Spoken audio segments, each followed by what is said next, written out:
کمی خسته نباشید. تبریک میگم این برد و صعود به لیگ 2 بعد یک فصل بسیار سخت. نظرتون در مورد بازی و در کل؟ والا خدا رو شکر نیمه اول نتونستیم اون بازی که باید انجام بدیم، ولی نیمه دوم بچه‌ها واقعا عالی کار کردن و صحبتایی که کادر فنی تیم انجام داد خدا رو شکر به ثمر نشست و تونستیم از موقعیتمون به نحو احسن استفاده کنیم.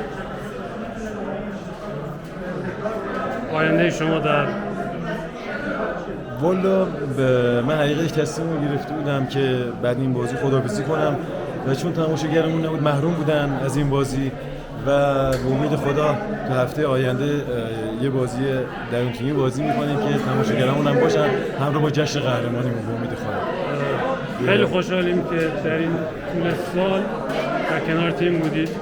براتون آرزوی موفقیت می‌کنیم در برنامه‌ریزی‌هایی که در آینده دارید و امیدوارم باز شما رو در داموش ببینیم. خیلی ممنونم، خیلی من خوشحالم. جا داره از همه هوادارامون واقعا تشکر کنم و با همه این با وجود اینکه ما محروم بودیم تماشاگرمون اومدن، واقعا دستشون رو میبوسم، ادای احترام میکنم بهشون.